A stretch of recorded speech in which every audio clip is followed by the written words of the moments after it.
نداء الحق صوت قد شجاني وبلغني الحقيقة والأماني وكان لي السبيل إلى المعالي ونورا للهداية والبيان.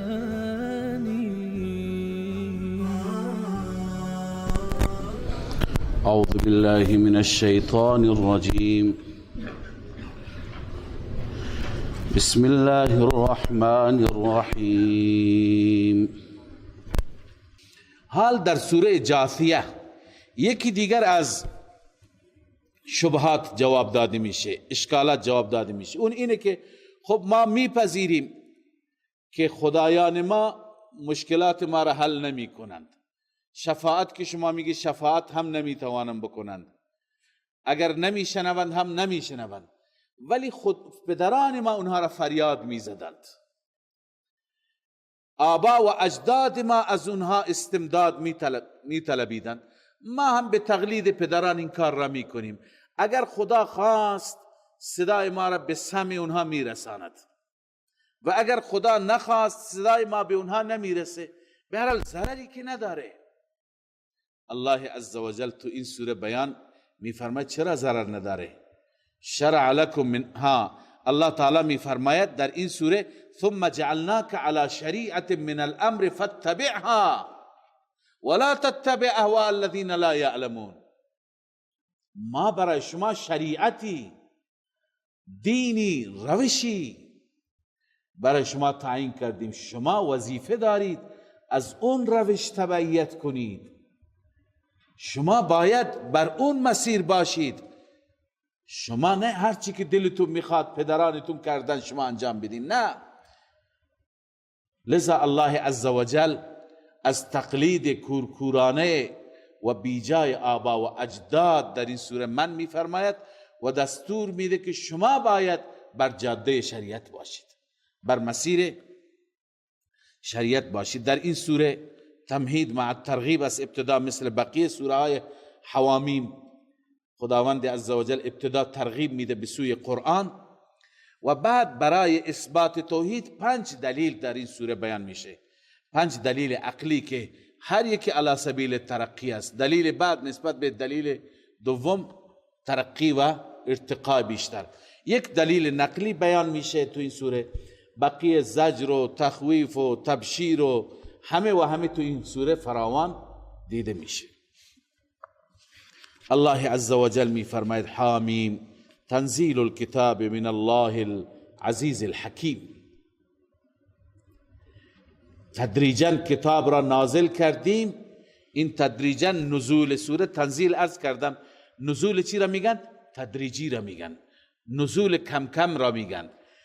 این از جانب الله است، اون اللهی که هم غالب است، صفات منزل، هم غالب است و هم با حکمت است. اون اللهی که همه کارهایش با حکمت. اولین دلیل عقلی، الله می فرماید ان فی السماوات والارض،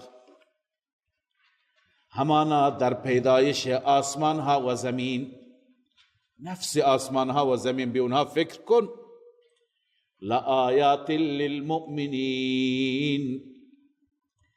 در پیدایش آسمان ها و زمین آیاتی هست، نشاناتی هست، اما برای مؤمنین.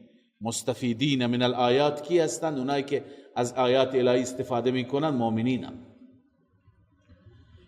منظور از آیاتی که در آسمان ها و زمین چیه؟ ان انفسهم لآیات، خود زمین و آسمان اینا آیات الهی هستند. لما فيها من فنون الدلالة على القادر الحکیم جل شأنه. چون که تو این آیات دلائل عجیبی هست، دلائل عجیبی بر اون ذاتی که اون ذات قادر و حکیم هست. انسان گاهی تو این عالم عجائب میبیند، خلائقی میبیند، سبحان الله، انسان تعجب میکنه. من دیشب رفته بودم دندان پزشک، دندانم مشکل داشت، تا زمانی که انتظار بودم تلویزیونش روشن بود، تلویزیون وحوش را، حیوانات را نشان میداد. رفیقی که همراهم بود گفتم ببین خداوند چه حیوانات زیبایی، چنان پرندگان رنگ برنگی، چنان حیوانات زیبایی نشون میده، اصلا فکر میکردی اینا نقاشی کردی. چنان ماهی هایی که شما هم دیدید، چنان پرندگانی که انسان تعجب میکنه الله عزوجل به چه زیبایی. گاهی باور نمیکنی نه حیوان هستن، فکر میکنه نقاشی هست. به چه زیبایی الله عزوجل و چه نوع پرندگانی، خزندگانی، عرض کنم که درندگانی الله عزوجل پیدا کرده و همه را چطور الله نعمت میده، به همه چطور غذا میده، هیچ گروهی گرسنه نمیماند.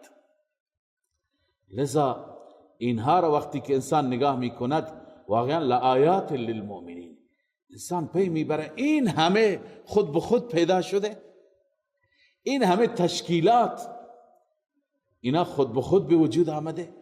الله میفرماد لآیات، بس لما فیها من فنون الدلالت علی القادر الحکیم جل شأنه. روح المانی میگه دلالات عجیبی هست بر ذات قادر حکیم. و من آیاته ان تقوم السماء والارض بامره، از آیات الهی این است که آسمان زمین به امر خدا قائم هستند، کارشون داره میکنند، وظیفهشون رو دارن انجام میدن. ما روی زمین برای خودمون راه درست میکنیم، روی زمین را شخم میزنیم برای خودمون، عرض کنم که زمین را میکاریم، روی زمین را پاره میکنیم برای خودمون، ساختمان درست میکنیم، هر چی که دل ما میخواد. این را الله عزوجل پیدا کرد برای منافع ما. پس این زمین خودش دلیل قدرت الله است، آسمان خودش دلیل قدرت الله است. و فی خلقکم، بیا بالاتر، از آفاق بیا به انفس، از خارج بیا به داخل، در وجود خودت مطالعه کن. و فی خلقکم، و همچنین در پیدایش شما، در خلقت شما. و ما یبث من دابه، آنچه که منتشر کرده الله از هر موجود زنده در زمین، همه وقت اینها را مطالعه میکنی، آیات لقوم یوقنون، در همه اینها آیات هست، نشانات هست، لقوم یوقنون، برای قومی که یقین کند به وجود خالق، برای قومی که باور کند. و اختلاف اللیل و النهار، همچنین در اختلاف شب و روز، الله شب را میبره روز میاره، یا بالعکس. یک اختلاف اینه، یکی میره یکی میاد. یا این که اختلاف در فصلها، در یک فصل میبینی شبها طولانی اند، خسته میشه، هرچی میخوابی شب تمام نمیشه. یک فصل دیگه میبینی روز طولانی، هرچی منتظری شب بیاد بخوابی روز تمام نمیشه. این اختلاف بر اساس نیازهای شما الله اینها را برنامه ریزی کرده. و اختلاف اللیل و النهار، و همچنین در اختلاف شب و روز. و ما انزل الله من السماء من رزق، آنچه که الله نازل کرده از آسمان، من رزق، از رزق. الله رزق را، نان را مستقیم نمیندازه از بالا، گندم را، برنج را از بالا نمیندازه، میوه ها را نمیندازه، سببشون را میندازه، سببشون را نازل میکنه. سببشون چیه؟ باران است، آب هست. الله از آسمان رزق برای شما نازل میفرماید. فاحیا به الارض بعد موتها، به وسیله این آب، به وسیله این رزق زنده می کند زمین را بعد از موتش. بعد از اینکه زمین مدتی خشک بوده، زمین هیچ اثری از حیات نداشته، میبینیم باران نازل میشه، زمین حیات پیدا میکند. و تصریف الریاح، و همچنین در گشتن بادها، در همه و همه آیات لقومی یعقلون، آیات هست، نشانات هست برای قومی که عقل بکند، درک بکند، مسائل را متوجه بشه. الله می فرماید تلک آیات الله، اینها همه آیات الهی هستند. ای انسان، ای بنده، نتلوها علیک بالحق، ما اینها را بر تو تلاوت میکنیم. در این قرآن خداوند برای من شما بیان کرده، تلاوت کرده که به خاطر چی؟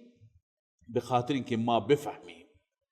لذا بعد از اینکه الله این گونه شفاف واضح برای ما بیان میکند، الله میفرماید فبأي حدیث بعد الله و آیاته یؤمنون، اگر به این آیات ایمان نیاورند، اگر این آیات و این دلائل اینها را قانع نکند، پس چه سخنی، چه حدیثی، چه آیه بعد از این اینها را قانع میکند؟ فبأي حدیث بعد الله، بعد الله یعنی بعد حدیث الله، بعد از سخن خدا، بعد از کتاب خدا، کدوم کتاب شما را قانع میکند؟ یعنی این آیات را دیده، بعد از این آیات ایمان نیاورید، بعد از این آیات تسلیم نشوید، نهایتا احمقانه هست. هل من خالق غیر الله، غیر از خدا خالق دیگر، دنبال خالق دیگری هستید؟ لذا الله می فرماید فبأي حدیث بعد الله، به چه سخنی، به چه کلامی، به چه حدیثی بعد الله، بعد از کلام الله، بعد از حدیث الله، و آیاته، بعد از آیات الهی، یؤمنون، اینها ایمان میآورند. لذا به کدوم ایمان میآورند؟ ویل لکل افاک اثیم، بعد از این خداوند ویل و هلاکت میفرستد. دعای هلاکت است، دعای تباهی هست. خدا میفرماید هلاک باد هر انسان دروغگوی گناهکار، هر انسان دروغگوی گناهکار. گرچه اشاره به یک انسان متکبر دشمن رسول الله صلی الله علیه و سلم است که کیه؟ نضر ابن حارس. وقتی که آیات الهی برایش تلاوت می شد، به خاطر اینکه بگه آیات اثری نداره، داستانها و افسانه‌های دروغی در مقابل آیات خدا می خواند. مثل اینه که بعضی اوقات ما هم از آیات الهی استفاده می کنیم برای اثبات توحید. لذا یک وقتی با یکی از مردم که سوادی هم نداشت، در رابطه با همین که باید فقط از خدا استمداد بکنیم، فقط از خدا کمک بگیریم، من صحبت کردم. بعدش بعضی از آیات را خواندم، یادم نیست خیلی وقت پیشه کدوم آیات را خواندم. اون در مقابل آیات برای من داستان تعریف میکرد. میگفت شما نمیدونید این چیزها را، شما متوجه نیستید. این بزرگان اینا کسانی هستند که وقتی که بر دیوار می نشستند، همین فلان آقا صاحب وقتی که بر دیوار می نشست، دیوار راه می رفت. پیش اینها فلان فلان مردم برای حاجاتشون رفتند، مردم تمام مشکلشون حل شد. در مقابل آیات این دروغ ها را داری که سرهم می کنی. لذا این را میگن جدال بالباطل، یعنی در مقابل حق، در مقابل دلائل توحید، در مقابل آیات کلام الله مجید برای ما افسانه درست میکنید و افسانه تعویل میدید. لذا الله عزوجل برای این نضر ابن حارس ویل و هلاکت میفرستد. هلاک باد، تباه باد، نابود باد این انسان افاک، این انسان دروغگو، این انسان گناهکار که چیکار میکنه؟ یسمع آیات الله، آیات الهی را میشنود، ثم یصر مستکبرا، سپس اصرار میکنه بر تکبرش، آیات اصلا در او اثر نمیگذارد، کأن لم یسمعها، گویا آیات را نشنید. الله میفرمه این نوع انسانها را که در مقابل آیات اینطور بی تفاوت هستند، فبشره بعذاب علیم،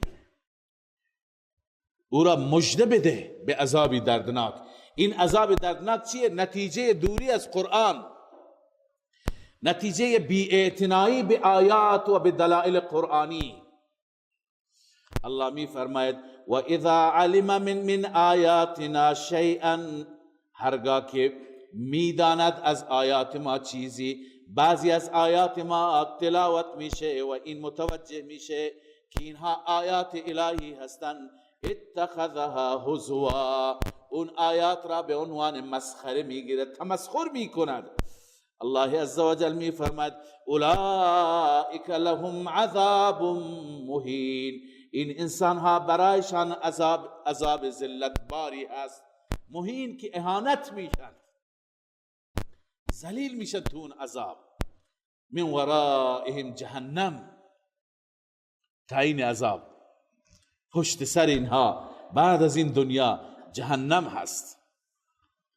ولا یغنی عنهم ما کسبوا شیئا، تو اون جهنم اون چی که کسب کردن برایشون فایده نمیبخشه. چی کسب کرده؟ هرچی در دنیا عمل کرده این عملش بهش فایده نمیده.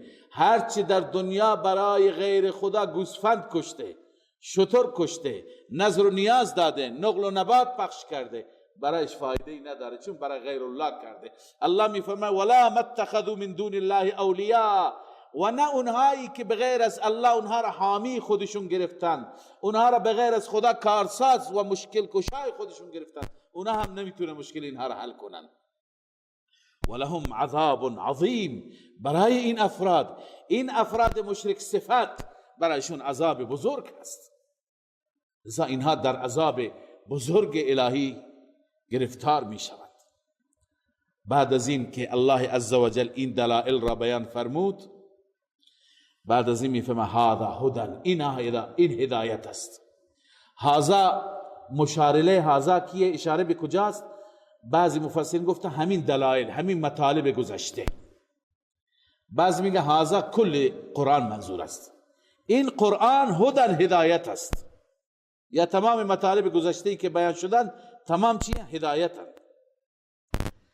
والذین کفروا بآیات ربهم لهم عذاب من رجز علیم، کسانی که کفر کنن نسبت به آیات ربشان، مثل این آیات برای اونها عذاب است. من رجز، رجز هم نوع عذاب و گرفتاری را میگن، اینجا به معنی سختی، عذاب سخت و دردناک است.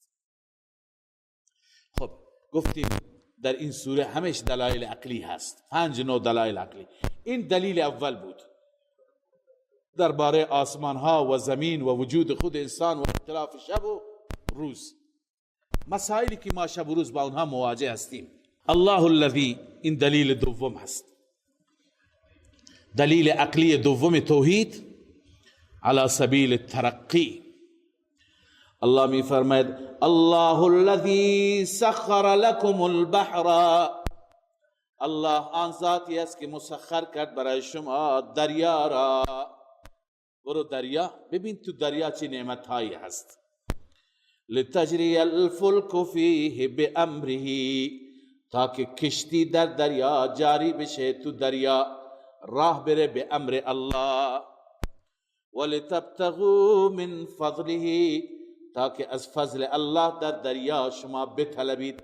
بیشترین کاروبار شما میدونید اطراف دریاها هست، کشتی های مسافربری، کشتی های باربری، کشتی های ماهیگیری، هر نوع نعمت، بزرگترین بارها، حمل و نقلها هم از طریق دریا انجام میگیره. و اون منافعی که خداوند در دریا گذاشته در خشکی نگذاشته. تو دنیا بررسی بکنید که با رونق‌ترین شهرها، الان چابهار ما را شما فراموش کنید، اینجا رسیدگی نشده، با رونق‌ترین شهرها در دنیا اون شهرهایی هستند که در کنار دریا هستند. بزرگترین بندرگاه ها، بزرگترین شهرهای تجاری که میلیاردها میلیارد دلار اونجا رد و بدل میشه، منافع انسان ها، میلیون ها انسان از اونجا نان میخورند، از اونجا ارتزاق میشند. لذا این دریا را الله درست کرده، این دریا کلش برای انسان خیره. نان از این دریا هست، ارتزاق از این دریا است. لذا علی سبیل ترقی بعد از آسمان و زمین الله عزوجل دلائل بالاتری میفرماید. الله میفرماید ولتبتغوا من فضله، تاکه از طریق این دریاها شما از فضل الله بطلبید، از فضل الله کسب کنید. ولعلکم تشکرون، شاید شما بندگان سپاسگزاری باشید، بندگان شاکری باشید. وسخر لكم ما في السماوات وما في الارض جميعا من، الله برای شما مسخر کرد، لکم ای لنفعکم، لام انتفاع هست، به نفع شما، برای شما. وسخر لكم ما في السماوات وما في الارض جميعا منه، همه آنچه که در آسمان ها و در زمین است، جمیعا منه، همه و همه از طرف الله. یعنی ان ذلك فعله و خلقه و احسان منه و انعام، همه خلق الله، فعل الله، احسان و انعام الله، همه و همه. ان فی ذلك لآیات لقوم یتفکرون، همانا در همه اینها آیات هست، نشانات هست برای قومی که اون قوم می اندیشد، فکر می کند. لذا الله ما را از ما فکر می خواهد، الله از ما تفکر می خواهد، تدبر می خواهد. یکی از توفیقات الله فکر کردن است، همونطور که یکی از نعمتها و یکی از عبادتها ذکر، یکی از عبادتها فکره. خداوند در جای جای قرآن مجید تفکر را مورد ستایش قرار داده و ما را دعوت به تفکر داده، دعوت به تدبر داده. کتاب انزلناه الیک مبارک لیدبروا آیاته ولیتذکر اولو الالباب، این کتاب را ما نازل کردیم تا که مردم در آیات الهی تدبر بکنند، بیندیشند. ولیتذکر اولو الالباب، اونایی که خدا بهشون عقل داده پند بگیرن. لذا گاهی که سرتون میفته به شهرها، به بیابانها، به جنگلها، یکی از عبادات اینه که همینطور که تو ماشین نشستی با خودت فکر کن، از این بر و بحر، از این زمین و آسمان، از آثار اقوام گذشته انسان به این نتیجه میرسه سبحان الله چه خالق بزرگی هست. کل من علیها فان و یبقى وجه ربک ذو الجلال والاکرام. اینجا آثار کدوم قوم ها بود؟ 2000 سال پیش، 3000 سال پیش، 4000 سال پیش. این انسان ها کجا رفتند؟ لذا تدبر را الله دوست دارد. ان فی ذلک لآیات لقوم یتفکرون. قل للذین آمنوا یغفروا للذین لا یرجون ایام الله. خیلی ها بودند که از حوادث و واقعات اقوام گذشته درس نمی گرفتند. مثلا فرعون را خدا هلاک کرد، می گفت یک حادثه بوده تاریخی، تو دریا غرق شد. طوفان نو یک حادثه، یک اتفاقی. فلان زلزله یکی از حوادث طبیعی، قهر طبیعت یا عنوانهای دیگر که متاسفانه این عنوانها انسان را از خدا دور می کند و غافل می کند. لذا الله می فرماید اینهایی که ایام الله را اعتقاد ندارند. ایام الله کدوم روزها را میگن؟ اون روزهایی که در اون روزها خدا عذاب می آورده، اون روزهایی که خداوند دشمنان خودش را گرفتار می کرده. لذا الله می فرماید شما ای مؤمنین، کسانی که نسبت به ایام الله نمی ترسند یا اعتقاد ندارند، شما از اونها درگذر بشید، شما باشون کار داشته نباشید، بذارید برای خدا. قل للذین آمنوا، ای پیامبر بگو به مؤمنین، به بندگان من بگو، یغفروا یعنی یعفو و یصفحوا، عفو کنند، درگذر بشند، نادیده بگیرند. کی را؟ یغفروا للذین لا یرجون ایام الله، اون انسانهایی را که اعتقاد به ایام الله ندارند، اون انسانهایی که اعتقاد به عذاب در دنیا ندارند، اونها را که اعتقاد ندارند یا نمی ترسند. بعضی گفتن لا یرجون لا یعتقدون، بعضی گفتن لا یرجون لا یخافون. اونایی که نمی ترسند از عذاب خدا، شما با اونها کار داشته نباش، بذار برای من رب، من خدا خودم به حسابشون میرسم. لیجزی قوما بما کانوا یکسبون، تا خدا جزا بده قومی را که اون چی که کسب میکنه. یعنی این قوم را که ایام الله را انکار میکنه یا از ایام الله نمیترسه، شما بذار خدا خودش به حسابشون برسه. گاهی اوقات میشه افرادی را شما میخواید به حسابشون برسید به وسیله جهاد. الله میفرماید بزنید اینها را، من کمکتون میکنم. گاهی خدا میفرماید کار داشته نباش که خودم به حسابشون میرسم. لذا سوره مکی هست، الله میفرماید برای من بگذارید، هنوز جهاد فرض نشده. من عمل صالحا فلنفسه، هر کسی که عمل صالح انجام بده سودش را خودش میبرد. فلنفسه، برای نفسش انجام میده. و من اساء فعلیها، هر کسی که عمل بد انجام بده بر علیه خودش تمام میشه، به ضرر خودش تمام میشه. ثم الى ربکم ترجعون، سپس به سوی خدا برگردانده میشوید. لذا اینهایی که عمل بد انجام میدهند ضررش را خود میبینند، شما نمیبینید. شما از اونها درگذر باشید، شما نادیده بگیرید. ولقد آتینا بنی اسرائیل الكتاب والحکم والنبوة. الله عزوجل نوع دوم از منکرین کتاب را بیان می فرماید، نمونه بیان می فرماید از بنی اسرائیل.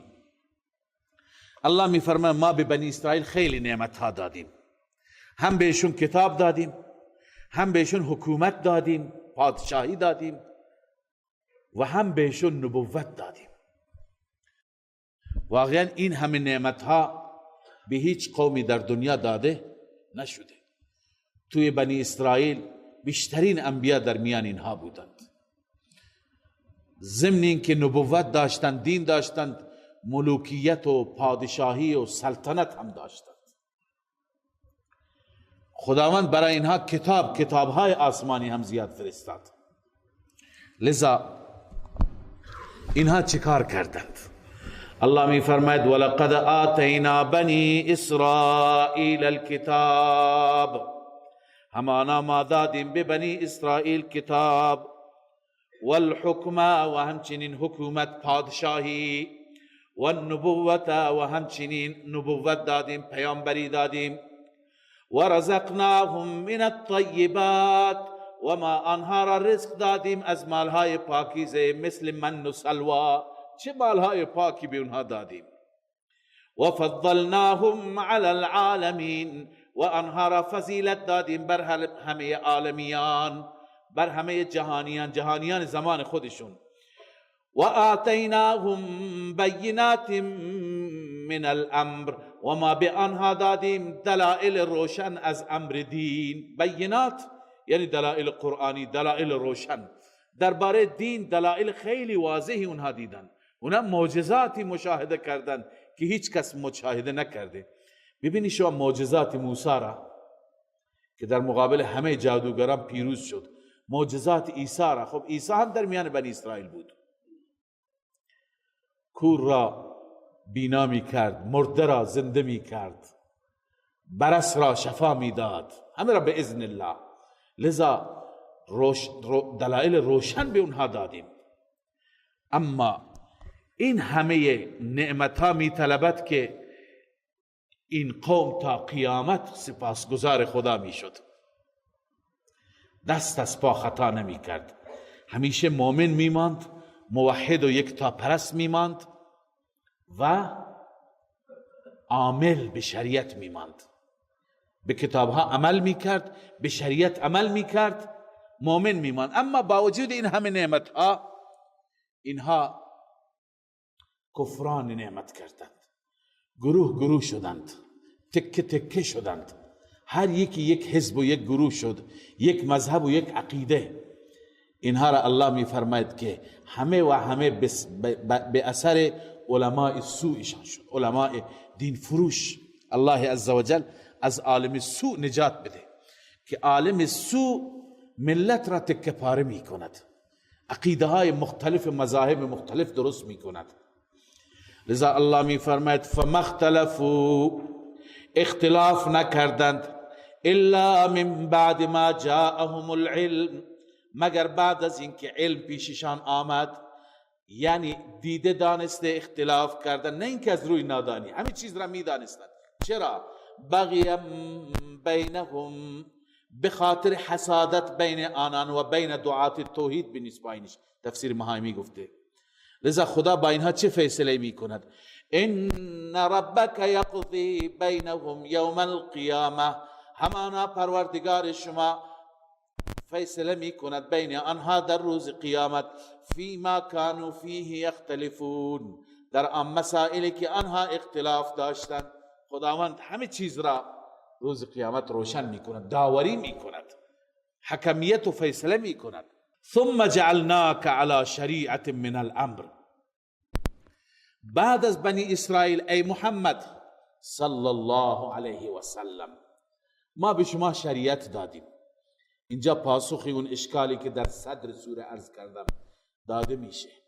در ابتدای سوره خواندیم که مشرکین این اعتراض را داشتن که خب ما این خدایان را صدا میزنیم چون پدران ما صدا زدند، امیدواریم صدای ما را خدا به گوش اونها بشنواند، اگر نشنیدند حداقل به ما ضرری ندارد. الله میفرماید نه، اونطور نیست، مفت نیست که هر کس هر چی دلش میخواد انجام بده.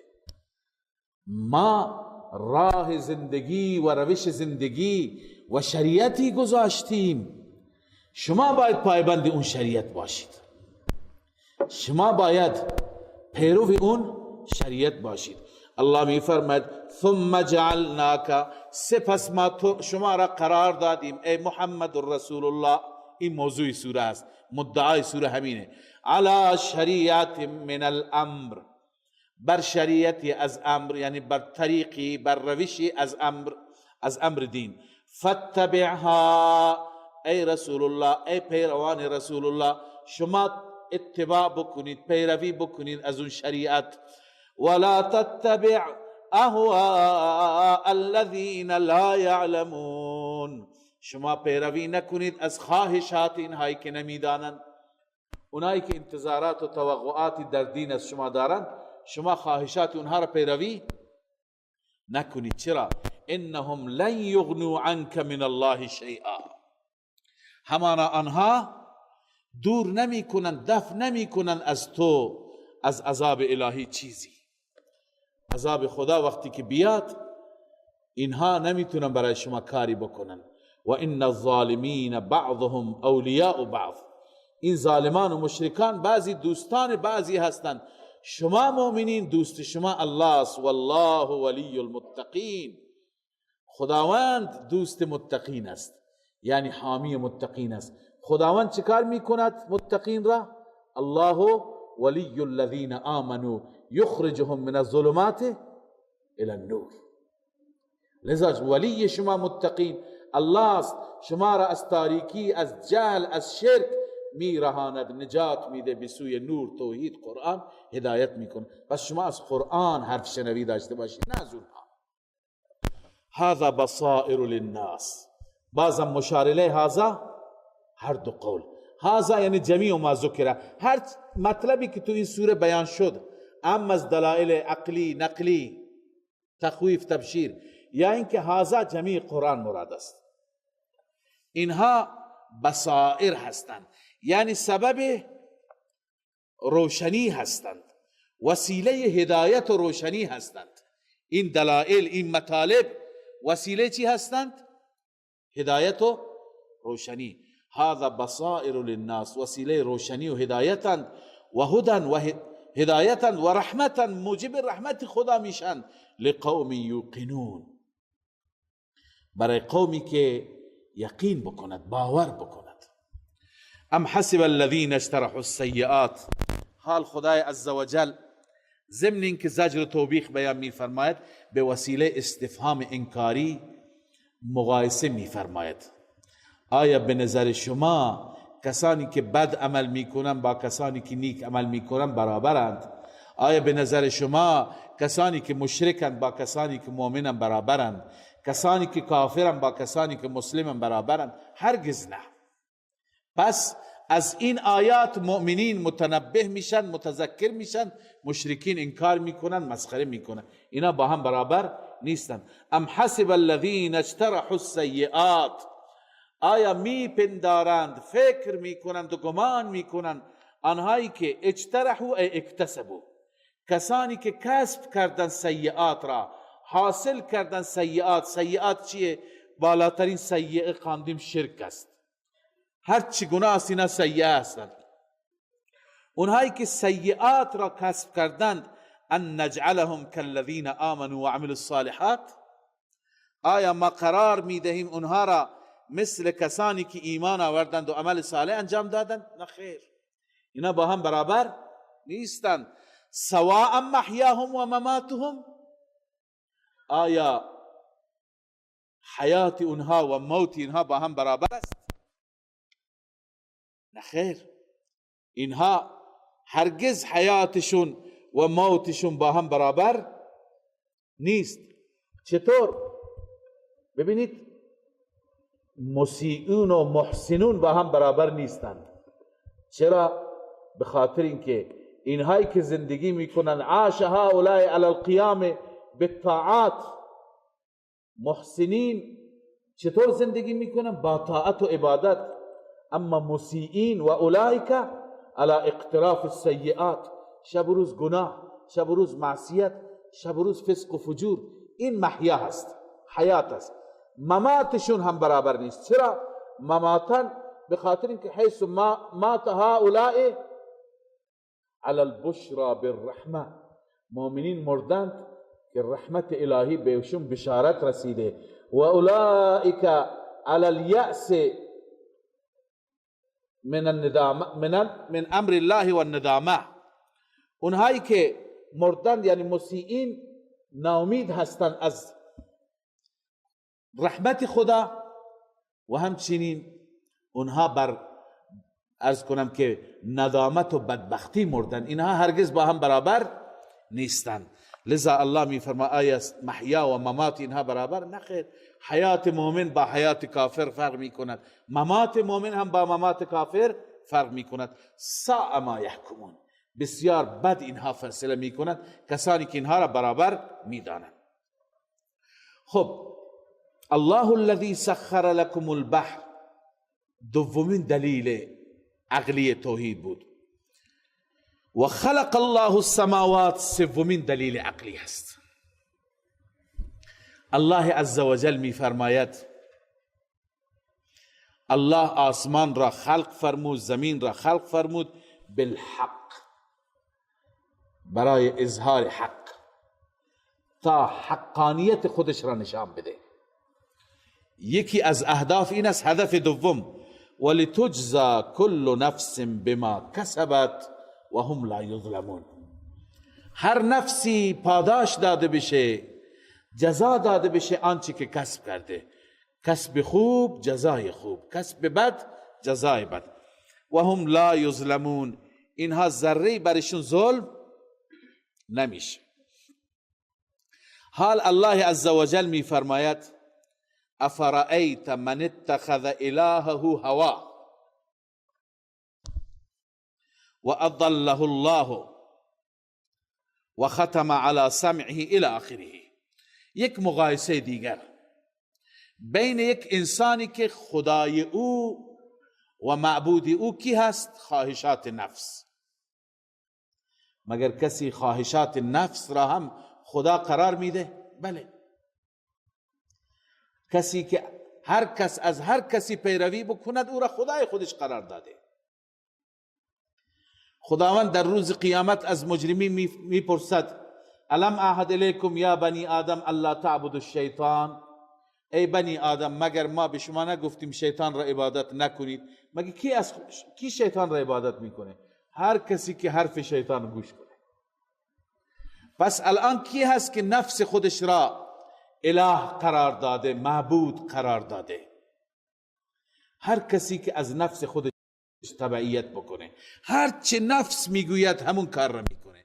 نفس میگه اینو بزن، اینجا ظلم کن، اونجا مال او را بالا بکش، اونجا فلان خیانت و جنایت را، هر چه نفس میگه میکنه. پس این خدایش کیه؟ نفسش هست. آیا این انسان با اون انسانی که تابع رب است برابر هستند؟ الله می فرماید افرأیت من اتخذ الهه هوا. آیا خبر بده هر کسی که گرفته هوای خودش را اله، هواه مفعول اول است، الهه گرچه مقدم ذکر شده مفعول دوم است. یعنی کسی که تابع خواهش خود شده به غیر دلیل عقلی و نقلی، غیر الله را میخواند، بت را میخواند، از این و اون استمداد میکند. این یدعون الا شیطانا مریدا. اینهایی که غیر خدا را صدا میزنند در واقع شیطان سرکش را صدا میزنند. آیا این انسان برابر است؟ حضرت علامه طانوی رحمه الله میفرماید که هر چی که در دل بیاید انسان علما و عملا از او تبعیت بکند، این از هوای نفس، هر چی تو دلش است. لذا الله میفرماید این کسی که نفس خودش را و هوای خودش را اله قرار داده، بتی قرار داده و او را پرستش میکند، یعنی نفس را، از نفس حرف شنوی دارد. و اضله الله علی علم. و الله عزوجل او را گمراه کرده علی علم، که او بر علم است. یعنی این انسان خودش میدوند که من بر بیراهه هستم، خودش میداند که من بر مسیر نفس هستم، هوا پرستی هستم. و ختم علی سمعه. الله بر گوشش مهر جباریت زده، و قلبه بر قلبش الله مهر زده، و جعل علی بصره غشاوه. و الله بر چشمش پرده گذاشته. آیا این انسان فمن یهدیه من بعد الله، این انسان را بعد از خدا یعنی غیر از خدا کی هدایت میکند؟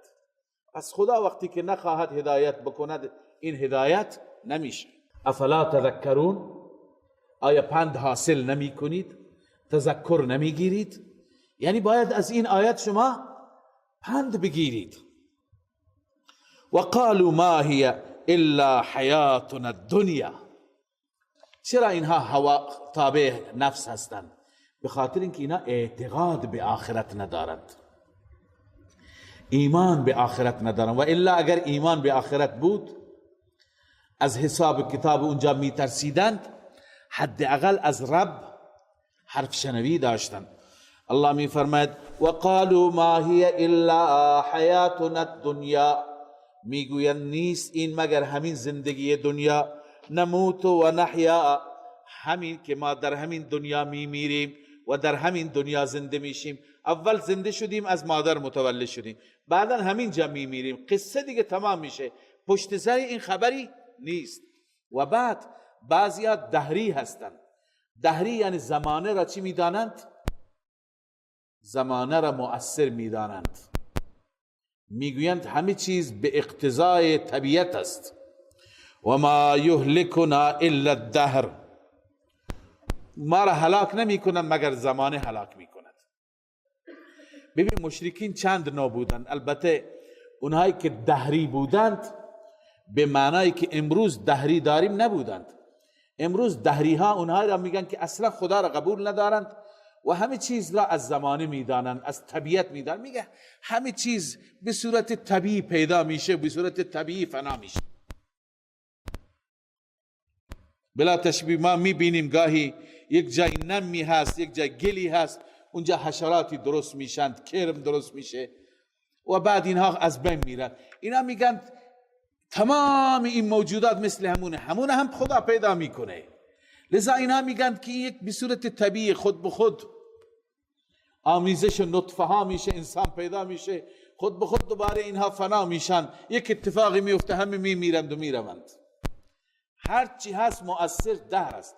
اما مشرکین مکه به این صورت نبودن، اونا خدا را قبول داشتن اما دهر را مؤثر میدانستن. اونا چندین خدا قبول داشتن، اونا فرشتگان را هم خدا میدانستن، اونا خورشید را هم مؤثر میدانستن، ستاره ها را هم مؤثر میدانستن و طبیعت و دهر را هم مؤثر میدانستن.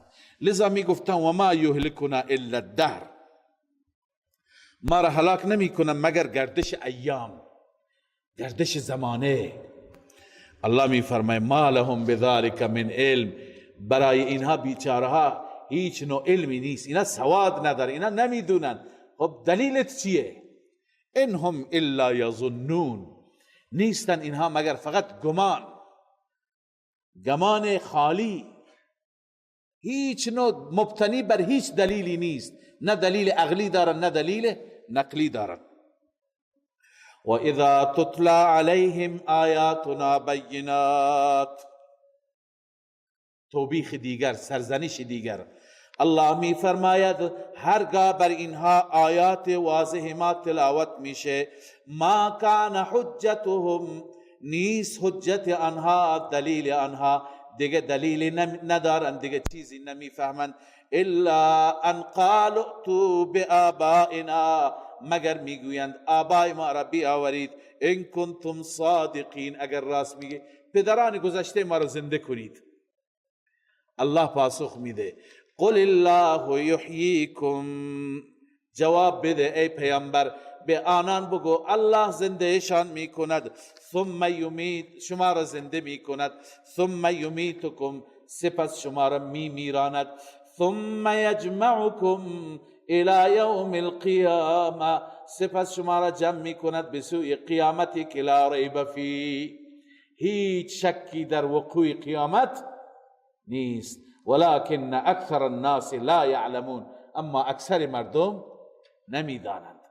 اکثر مردم نمیدانند. به خاطر چی؟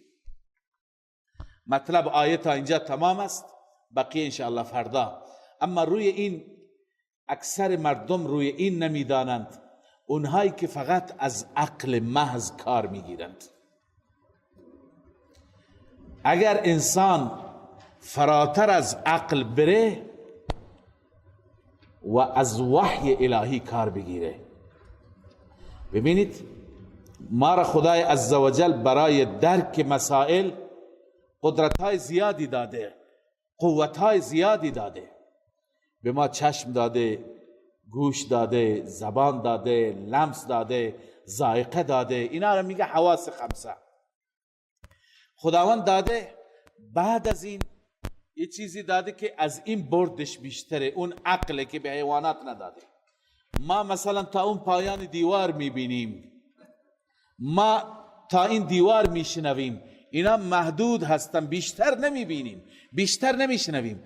اما عقلی داده که ما اگر در آمریکا اتفاقی بیفتد بشنویم، اینجا میفهمیم یعنی چه، با عقل درک میکنیم یعنی چه، ولو نبینیم. پس داره عقل خیلی بیشتر از حواسه. باز این عقل محدوده، اینم همه چیز را نمیفهمد. فراتر از عقل، بالاتر از عقل وحی هست. بعد با وحی خدا ما چیزهایی را متوجه میشیم که عقل به اونجا دسترسی ندارد. همونطور که با عقل چیزهایی را میدانیم که چشم اونجا دسترسی نداره. مثلا کسی به ما میگه امروز عرض کنم که حمله انتحاری اتفاق افتاد در واشنگتن، امروز اونجا بمب منفجر شد. با چشم ندیدیم، نمیبینیم، نمیتونیم ببینیم از اینجا. با گوش نمیشنویم ولی با عقل میفهمیم یعنی چه، متوجه میشیم، حالی میشیم. پس ببینید جایی که چشم برد ندارد، گوش برد ندارد، عقل اونجا برد دارد. این عقل هم یک حد و حدودی دارد. بعضی چیزها را که عقل نمیفهمد اینجا متوقف نشید، اینجا دیگه برید به سوی وحی. مثلا زنده شدن بعد از مرگ عقل شاید باور نکند، متوجه نمیشه عقل، چون تا به حال ندیده. اما وحی وقتی که میگه اونجا تسلیم میشه. لذا زمانی انسان گمراه میشه که همه چیز را با ترازوی عقل بسنجد و خودش را از وحی الهی مستغنی بسازه. خیلی از جوانها هستن الان میبینیم این روزها سوالاتی میکنند، توی فضاهای مجازی زیاده سوالاتی میکنند که این سوالات را فقط اونا انتظار دارند که ما جوابی بهشون بدیم که عقل درک بکند. اما چه کنیم که ما خیلی چیزها را از طریق عقل نمیگیریم، از طریق وحی میگیریم. لازم نیست هر چیز را عقل ما هضم کند، عقل ما تحمل کند. لذا نمیتونید بگی نه من باید از نظر عقلی قانع بکنی. وقتی که خودم این جواب را از عقل خودم نگرفتم، از وحی خدا گرفتم، تو هم باید به وحی ایمان داشته باشی، در مقابل وحی سکوت کنی که تو این دنیا نمیتونی این اسرار را بفهمی، اون دنیایی که بری میفهمی. مثالش را بزرگان ما خیلی جالب و ساده بیان کردند. یک بچه تو شکم مادر است، به این بچه کسی اونجا تلقین بکند، بهش بگوید کوچولو از این شکم مادر برو بیرون، اینجا زندانه، اینجا تنگه، اینجا خفه میشی. اون بهترین جا، راحت ترین جا برای شکم مادره، چون که عرض کنم اون لوله ها وصله، غذایش، خونش، همه چیزش به صورت خودکار بهش میرسه و دوست نداره از اونجا بیاد بیرون.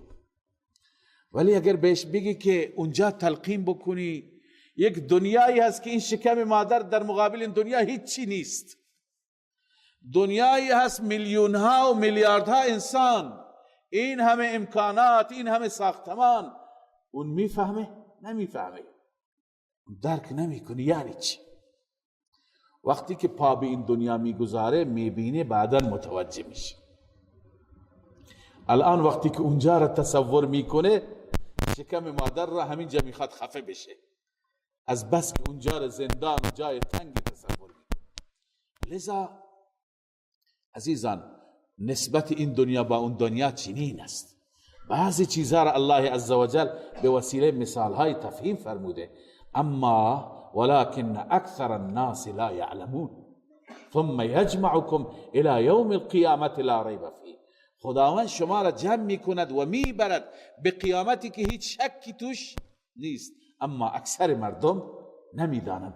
زمانی مردم دچار لغزش و گمراهی میشوند که فقط و فقط عقلشون را کار ببندند و از وحی الهی خودشون را بی نیاز بدانند. الله عزوجل به ما پیروی از وحی را عنایت بفرماید. الحمد لله رب العالمین والعاقبة للمتقين والصلاة والسلام على سيدنا سيد الأنبياء وخاتم النبيين وعلى آله وصحبه أجمعين. اللهم أعنا على ذكرك وشكرك وتلاوة القرآن وحسن عبادتك. اللهم وفقنا لما تحب وترضى. اللهم إنا نسألك البر والتقوى ومن العمل ما ترضى. يا حي يا قيوم برحمتك نستغيث. أصلح لنا شأننا كله ولا تكلنا إلى أنفسنا طرفة عين. إله العالمين پروردگارا حقائق دنیا و آخرت را در قلب ما جای بده، ما را به حقائق، به واقعیتها واقف و مؤمن بگردان. پروردگار ایمان ما را راسخ بگردان، تقوای ما را ثابت بگردان، اخلاق ما را اصلاح بفرما. پروردگارا ربا فهم این کلام زیبا را آنگونه که حقش هست به ما نصیب بگردان و اله العالمین توفیق بده به این آیات زیبا عمل بکنیم. اله العالمین یقین ما را، ایمان ما را، اعتقاد ما را، عمل و اخلاق ما را اصلاح بفرما. اله العالمین ربا دست ما را بگیر و ما را دستگیری کن. پروردگارا ما محتاج تو هستیم، بنده تو هستیم، در تو را دستک میزنیم، از تو میطلبیم، از تو میخواهیم. پروردگارا ما را ناامید نکن و دستهای ما را خالی بر نگردان. دعای ما را اجابت بفرما، در دنیا و آخرت به ما عنایت بفرما. دین و دنیا ما را اصلاح بگردان، دنیا و آخرت ما را آباد بگردان. مشکلات ما را حل بفرما مولا، و مشکلات همه مسلمین را حل بفرما. اله العالمین خاتمه ما را با ایمان بگردان و آخرت ما را آباد بگردان. ربنا تقبل منا انك انت السميع العليم وتب علينا انك انت التواب الرحيم. آمين آمين برحمتك يا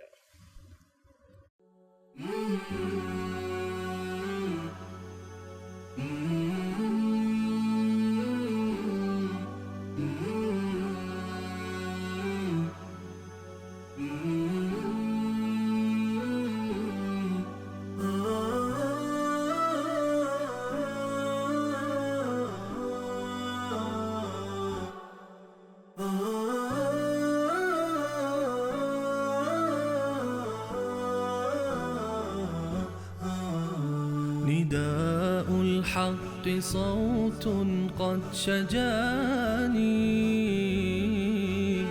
وبلغني الحقيقة والأماني وكان لي السبيل إلى المعالي ونورا للهداية والبيان